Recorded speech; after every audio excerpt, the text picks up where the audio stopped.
Hi, everybody. It's Jay, and I am back in the booth with you for another sneak peek video preview for this week's new release here on Say with Jay. Our new release this week is Episode 2 of Jessie Gussman's Second Chance with You, the fourth book in her Baxter Boys series. Now, episodes are kind of a new thing, so let me say for anyone new or anyone who hasn't heard this before, what we typically do is release a full-length audiobook corresponding with Jessie's book release schedule. That's normally been every other Friday. On the Fridays when Jessie's not releasing a new book, we've decided we're going to release episodes. We're doing that because essentially it takes about 2 weeks to produce an audiobook, and there's just not enough time left to make a full audiobook for those every other Fridays. There is time, however, to make about an hour-long episode, so we're going to be taking Jessie's back catalog, books that she's written and published, but that we haven't had an opportunity to make an audiobook out of yet, and do roughly hour-long episodes. This week is Episode 2. Okay, now I've got a bit more about the episode this week in a bit, but first, I was asked to share something with you guys. A couple of weeks ago, we started channel memberships. Let me say first what channel memberships are and what they're not. Channel memberships are not ever going to be a way for us to hide Jessie's audiobook releases behind a wall that you have to pay to listen to. We both feel very strongly that Jessie's audiobooks will always be full-length and completely free to everyone. What channel memberships are is simply a way, if you feel so inclined, to directly support the channel. YouTube allows us to provide a few small perks for channel members, and we hope we've gotten a pretty good lineup of them. If you'd like to find out more information about the full perk list, you can hit that join button that's down below, hopefully right next to your subscribe button. And I do understand that on some devices, primarily Apple devices, I think, it may not be visible, so you may have to go in a web browser and go to youtube.com/saywithj/join. That should take you to the place where to the page where you can find out more about our membership perks. Now, that said, I was asked to share one of these perks with you guys. It's, I'll admit, one that I didn't expect to be quite as popular as it's been. It has certainly been our most popular perk so far. And that is daily Bible readings. Every day, or nearly every day, it's been every day so far, I release a video of a Bible passage for members to listen to. It's nothing super fancy, but it's a way every morning, or actually I release it at midnight Eastern time, so depending where you are in the world, you may have it earlier than morning, but it's a way for you to have just a little quiet time each day to start your day in the Word of God. And we thought it might be nice if you guys could see exactly what that's like. So I figured, let's go ahead and show you today's Bible reading, if you're interested. Here you go. Today's reading comes from the book of Psalms, chapter 119, verses 1 through 8. Blessed are the undefiled in the way, who walk in the law of the Lord. Blessed are they that keep his testimonies, and that seek him with the whole heart. They also do no iniquity, they walk in his ways. Thou hast commanded us to keep thy precepts diligently. Oh, that my ways were directed to keep thy statutes. Then shall I not be ashamed when I have respect unto all thy commandments. I will praise thee with uprightness of heart when I shall have learned thy righteous judgments. I will keep thy statutes. O forsake me not utterly. I hope you enjoyed that. If you are interested in learning a bit more about becoming a member, again, you can hit that join button or go to youtube.com/saywithjay/join. And I've said this before, but whether you join or not, I am so very glad you are here with us today. You are a blessing to both Jessie and myself beyond measure, and we're so thankful for you. Okay, let's talk a little bit about Second Chance with You.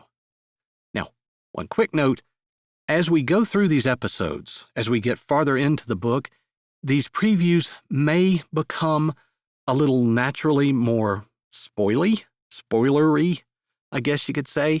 That's kind of unavoidable, I guess. So if you haven't listened to the previous episodes, you may want to skip this part of the video. I certainly understand if you do.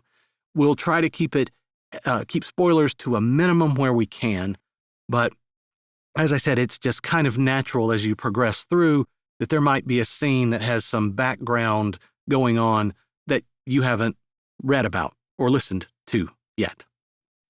Okay, that said, Second Chance with You is the story of Riley Coleman. She's the daughter of the owner of the Coleman Trucking Company, and she happens to be the manager of their terminal and repair shop in Spruce Mountain, Maine. It also happens to be the top performing terminal in the company.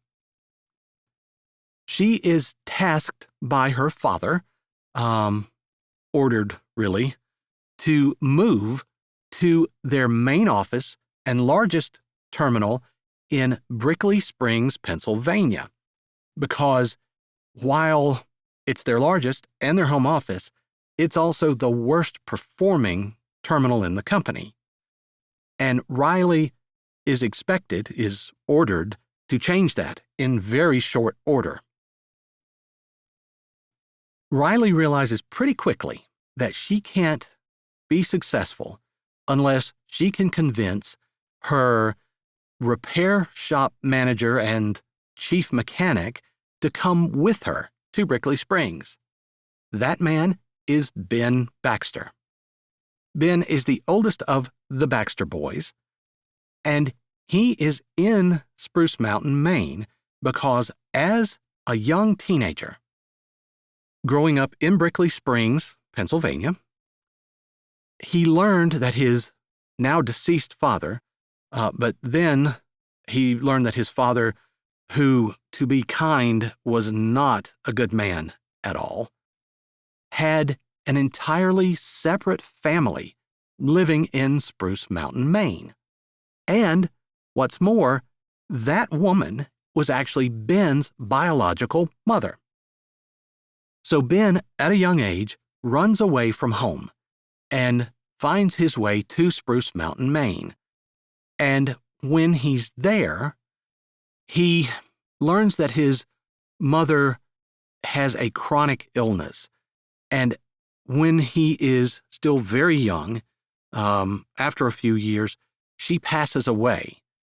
He takes custody of his younger twin sisters and raises them as their surrogate father, essentially. As time has passed, he joins the Coleman Trucking Company as a mechanic, rises up through the ranks, and is now their very successful shop manager and chief mechanic. He is not at all eager to return ever to Brickley Springs because of the family dynamic there. His primary worry is that the young brothers he left behind would have been raised to grow up just like his father, and he doesn't want to expose his sisters, their half-sisters, to that. But now, Riley needs him to return to Brickley Springs to help turn around the shop there. That leads us to problem 2. Besides Ben having the family dynamic issues, he and Riley, when they were in high school, had a budding romance that goes horribly wrong. And to say the least, they don't like each other very much.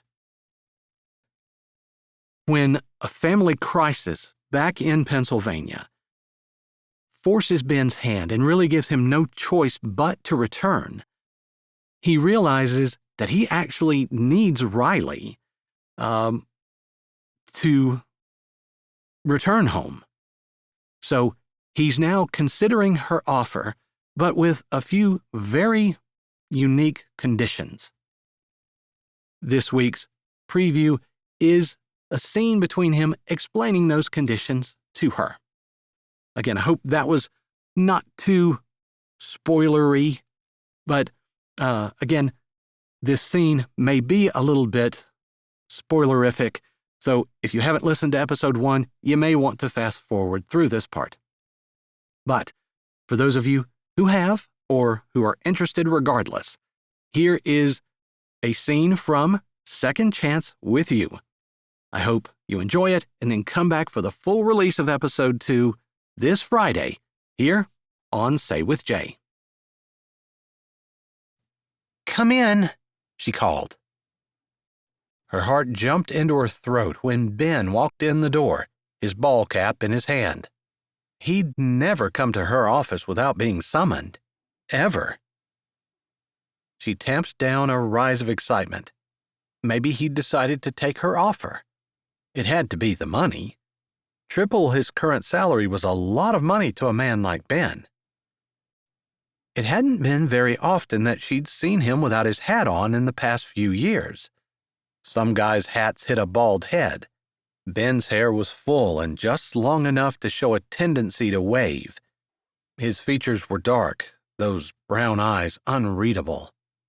The short stubble gave him a slightly dangerous look, which should not do anything for her but caused her heart to knock against her ribs. His face gave nothing away. "You can sit down," she said, surprised that her voice sounded almost normal. He stepped toward her desk. "No thanks, I'll stand." She inclined her head. "Okay." He studied her, and she met his gaze, refusing to back down or be the first to speak. He'd sought her out. He could talk when he was ready.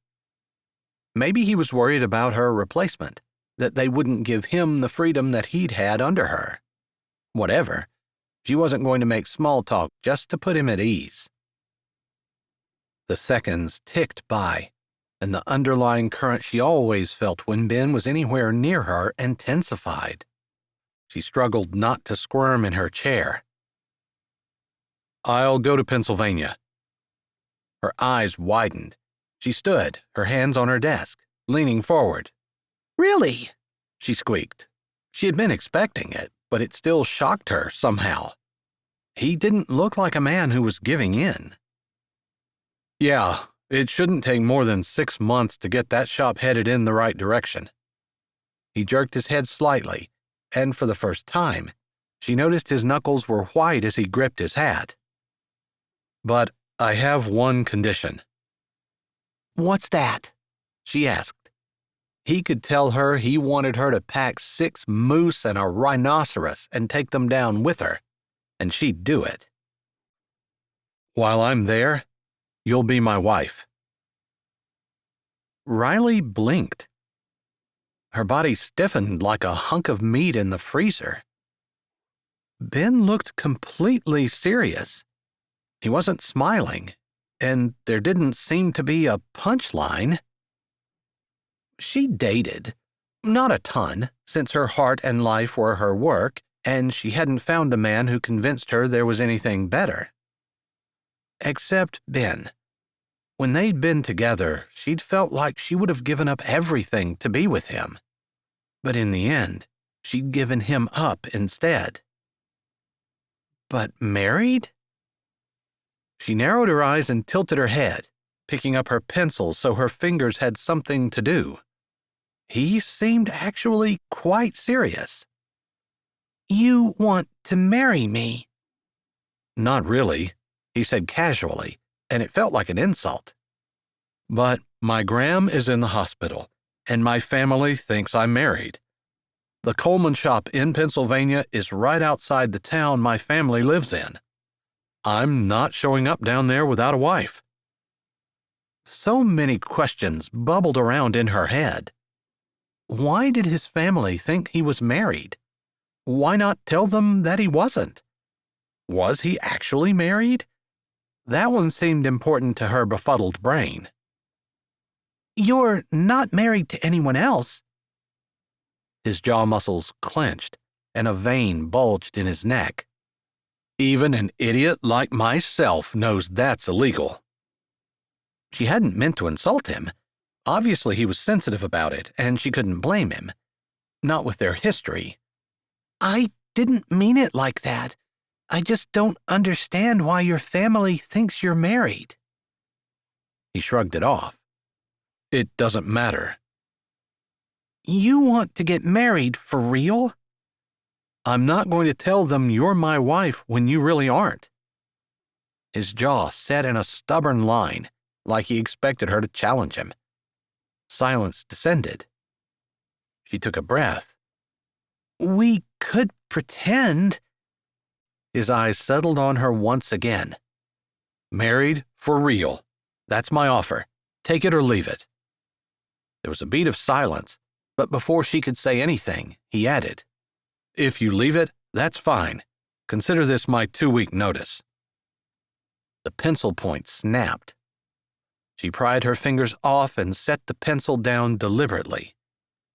Ben was quitting?